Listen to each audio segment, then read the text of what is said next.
Hello, I'm Amara Jones, and today is Tuesday, June 9th. This is Caffeine TV, your daily news brief, here to take you through 3 headline numbers in just 3 minutes, giving you a different take on everything from housing policy to the Real Housewives. The first number up today is 1,000. That's the number of people who gathered outside of a local elementary school in McKinney, Texas, to protest the treatment of black teenagers there by local police in an incident involving a neighborhood pool that we spoke about yesterday. Another 150 people gathered outside the McKinney Police Department to do the same. 2 young white children, a brother and sister, held up a sign saying, quote, "Our mother taught us to see everyone as being the same until a police officer showed us different," close quote. Well, these 2 demonstrations occurred during a day in which there were other developments and other cases involving the tense relationships between communities of color and police. The first is in Cleveland, where the family of Tamir Rice has decided to bypass the grand jury process and to ask a judge to bring an indictment. They can do that under Ohio law and are frustrated with the pace of the judicial proceedings there. He was killed back in December.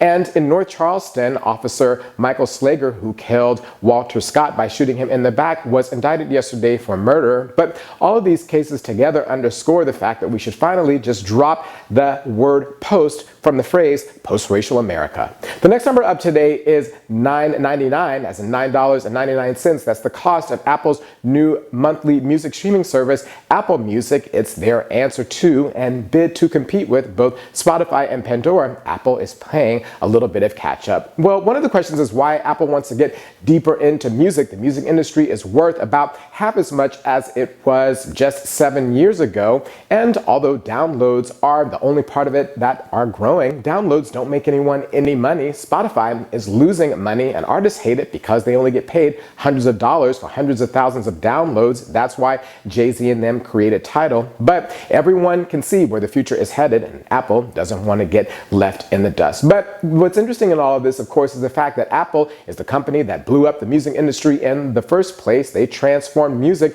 from a physical product into a digital one, and now they're being outpaced by younger, scrappier competitors. Well, it just goes to show you that you ought to be careful what you ask for. The last number of today is 10, as in 10 months. That's how long Paraolympian and Olympian Oscar Pistorius will end up serving of his 5-year prison sentence for manslaughter for killing his girlfriend, Reva Steenkamp, by shooting 5 rounds of a semi-automatic weapon through their bathroom door. South African authorities announced this yesterday to great public outcry. Well, this is only the latest incident of controversy surrounding this case. Originally, South African governmental authorities wanted him to be convicted of murder, but the judge said that there wasn't enough evidence for that and convicted him of manslaughter, and it seems he won't be completing that sentence. But all of this just underscores the fact that South Africa remains a deeply divided society, once based on race, now based on fame and fortune, and one has to wonder whether or not Nelson Mandela would approve.